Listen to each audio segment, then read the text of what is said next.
오늘 하나님께서 우리에게 주신 말씀은 열왕기하 4장 38절부터 44절까지의 말씀입니다.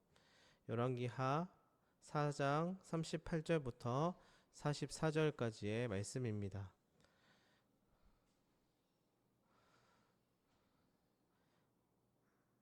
제가 읽도록 하겠습니다. 엘리사가 길갈로 돌아왔다. 그때 그 땅에는 흉년이 들었다. 예언자 무리가 그의 앞에 앉아 있을 때 엘리사가 자신이 부리는 젊은이에게 말했다. 큰 솥을 걸고 예언자 무리가 먹을 음식을 만들게. 한 사람이 채소를 뜯으러 들에 나갔다가 덩굴 식물을 보았다. 그는 거기서 그 덩굴의 열매를 뜯어 겉옷에 가득 담았다. 그리고 돌아와서 음식 만드는 솥에 썰어 넣었다. 그들은 아무것도 몰랐던 것이다. 그들은 그 음식을 사람들에게 먹으라고 부어주었다. 사람들이 음식을 먹다가 소리를 질렀다. 솥에 독이 있어요. 하나님의 사람인 예언자님. 그들은 먹을 수가 없었다. 엘리사가 말했다. 밀가루를 가져오세요. 그는 밀가루를 솥 안에 뿌리고 나서 말했다. 사람들에게 부어주어 먹게 하세요. 이제는 솥 안에 나쁜 것이 없었다. 어떤 남자가 바알살리사에서 왔는데 하나님의 사람에게 처음 거둔 보리로 만든 보리빵 20개와 자루에 담은 햇곡식을 가져왔다. 엘리사가 말했다. 사람들에게 주어 먹게 하세요. 그러나 그의 시중꾼이 말했다. 내가 이것을 어떻게 100명 앞에 내놓을 수 있겠습니까? 그러자 그가 말했다. 사람들에게 주어 먹게 하세요. 여호와께서 이렇게 말씀하셨으니까요. 먹고 남을 것이다. 그가 그들에게 주었다. 그러자 그들이 먹고 남겼다. 여호와의 말씀대로였다. 기근 속의 잔치라는 말씀의 제목으로 오늘 나누도록 하겠습니다. 오늘 읽었던 본문은 엘리사에 관련된 이야기입니다. 엘리사가 머무는 길갈 땅에 흉년이 들게 되었던 것인데요. 먹을 게 없어지게 된 것입니다. 우리에게 있어서 요즘에 먹고 살기 어렵다 라는 말은 많이 하지만 정말 먹을 게 없는 시절에 살아가고 있는 것은 아닐 텐데요. 성경에 나와 있는 이 배경 속에서는 정말 생존과 관련되어 있고 삶에 생사가 갈려 있는 문제가 현재 놓여 있는 상태입니다. 근데 먹을 게 없어져 버린 지금 기근이 흉년이 들게 된 것인데요.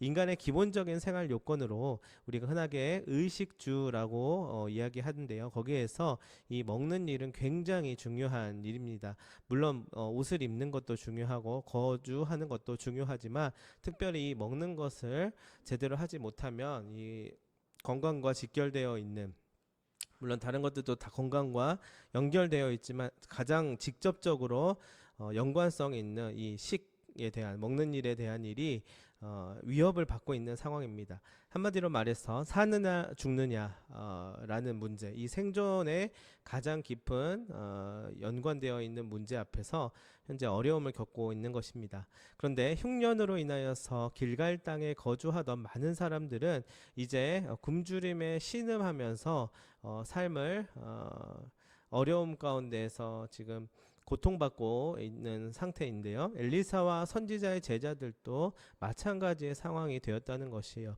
정말이지 사람이 먹는 문제에 있어서 어려움을 겪게 되면은 참으로 무엇보다도 서러운 일이 됩니다. 저 또한 본의 아니게 비슷한 경험을 한 적이 있습니다. 처음으로 사역을 시작하였었던 교회에서 한 달에 아주 작은 소정의 사례비를 받으면서 공부하던 시절이 있었습니다. 그것도 개척교회였었는데요.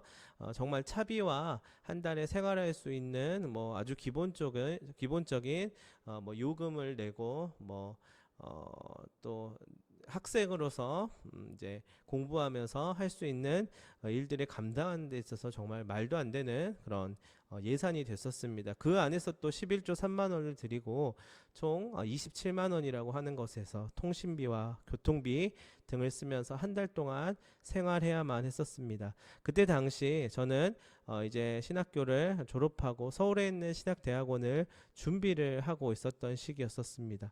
그래서 그 시간 동안에 제가 살고 있었던 고향에서 이제 서울에 있는 이제 신대원 입시를 준비하는 모임을 가기 위해서 매주 왔다 갔다 하는 시절을 보내야 했었습니다.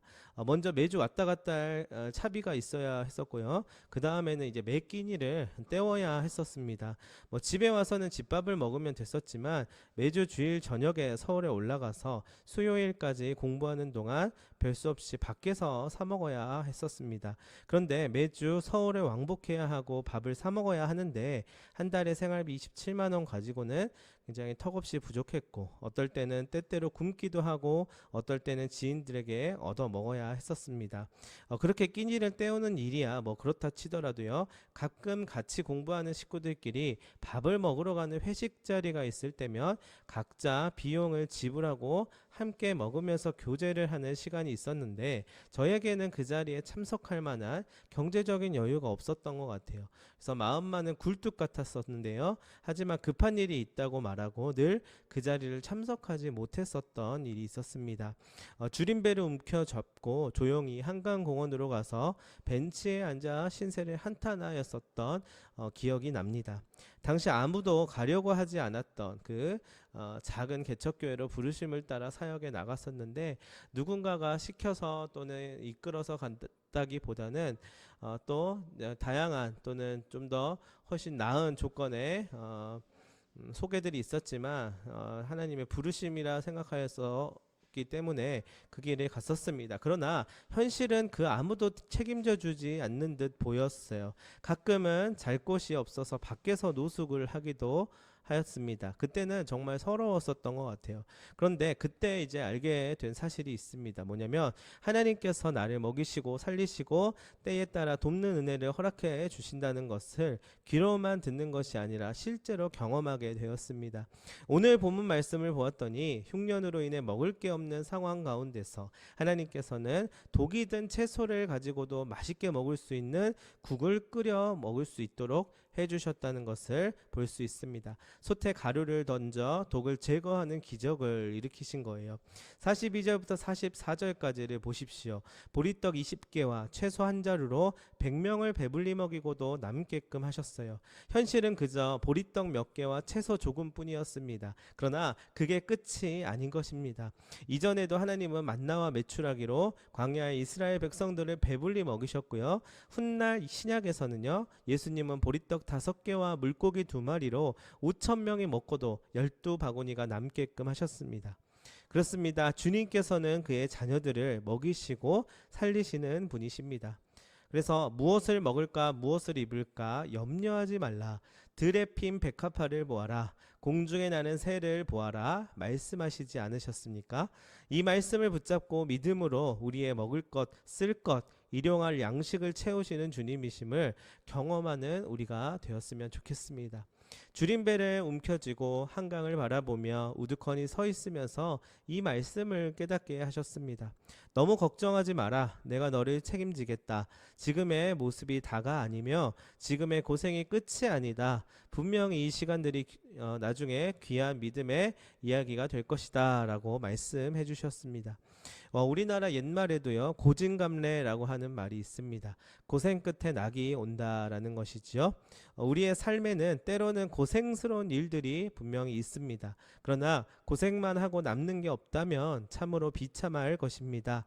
그러나 우리는 그 가운데서 담긴 하나님의 메시지를 발견하고 우리를 더욱 선하게 이끄시는 주님의 손길을 경험할 수 있게 됩니다. 어렵고 힘든 상황이라 할지라도 나를 이끄시는 그분의 손을 붙잡는 것이 은혜입니다. 저는 지금 끼니 걱정을 할 필요도 없고 누울 곳이 없어 남의 고시원에 얹혀 살거나 노숙하지 않아도 됩니다. 사랑하는 아내와 예쁜 딸과 또한 영적인 양식을 먹여야 할 이 교회가 있고 또한 양들이 있음에 감사합니다. 주님께서 기가 막힌 인도하심으로 이 자리 가운데 인도하신 것입니다. 먹이시고 살리시고 인도하시는 주님과 함께 오늘 또 동행하는 그 은혜를 우리 모두 누릴 수 있게 되시기를 바랍니다. 그러나 현실 가운데서는 그 모든 일들이 무조건 해피 엔딩이 될 수는 없겠지요. 어려움 속에서 또다시 좌절을 맛보고 낙심하게 될 것입니다. 그러나 결론은 하나님이 이루실 축복이 있다는 것. 하나님께서 끝내 하나님의 은혜로 초대하신다는 것. 그리고 부족한 우리를 통하여서 하나님의 살아계심을 밝히 드러내신다는 사실을 꼭 기억하시는 여러분들이 되시기를 간절히 소망합니다. 기도하도록 하겠습니다. 하나님 아버지, 우리는 늘 우리의 없는 것만을 바라보고 부족한 것에만 소외감을 느끼며 살아왔습니다. 하지만 우리 주님께서는 그 자리에 주님의 은혜로 가득 채우시고 선하게 인도하십니다. 나만을 바라보던 나의 눈을 감고 하나님을 바라보며 믿음의 걸음을 걸어가게 하여 주시옵소서. 그리고 우리 또한 누군가에게 이 믿음의 이야기를 말해주고 함께 그 길을 걸으며 주님을 자랑하는 삶이 되게 하여 주시옵소서. 감사하며 예수님의 이름으로 기도합니다. 아멘. 이 시간에는 결단의 찬양 함께 부르도록 하겠습니다. 함께 계셨네 라고 하는 찬양인데요, 우리 같이 한번 불러보도록 하겠습니다.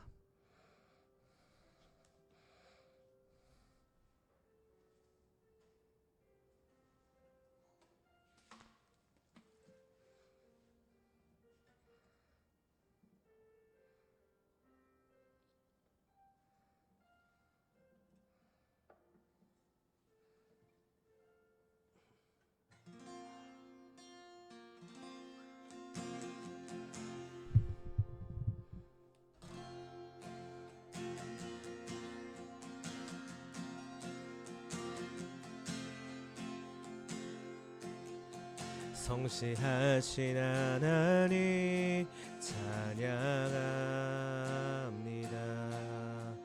매일 새롭게 일하심을 나 찬양합니다. 나의 생각과 필요 모두 아시고 매 순간 일하시는 나의 때로는 침묵하심으로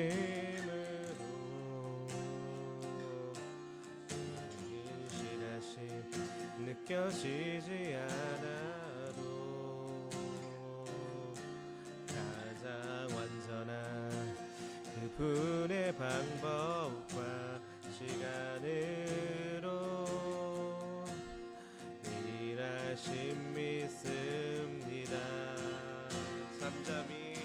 잠잠히 내 삶을 보며 하나하나 이뤄가시 놀랍고 신비한 그분의 섭리 발견할 수 있네. 내가 흔들릴 때도 언제나 나와 동행하시며 이미 그 자리에 항상 함께 계셨네. 잠잠히 내 삶을 보며 하나하나 이뤄가심 놀랍고 신비한 그분의 섭리 발견할 수 있네. 내가 흔들릴 때도 언제나 나와 동행하시며 이미 그 자리에 항상 함께 계셨네.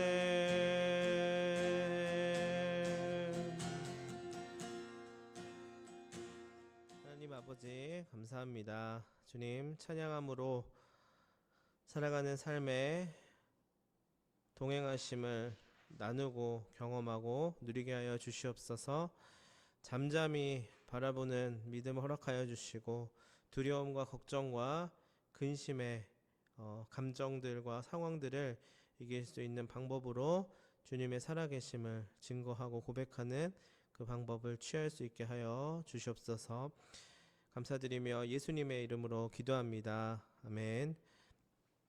이제는 우리 구주 예수 그리스도의 은혜와 하나님 아버지의 그 큰 사랑과 성령님의 교통하심이 함께 계시는 하나님을 신뢰하며 의지하기를 소망하는 이곳에 모인 또한 영상으로 함께하고 또한 각자의 처소에서 기도로 동역하는 모든 이들을 위해 이제부터 영원까지 함께 하옵시기를 간절히 축원하옵나이다. 아멘.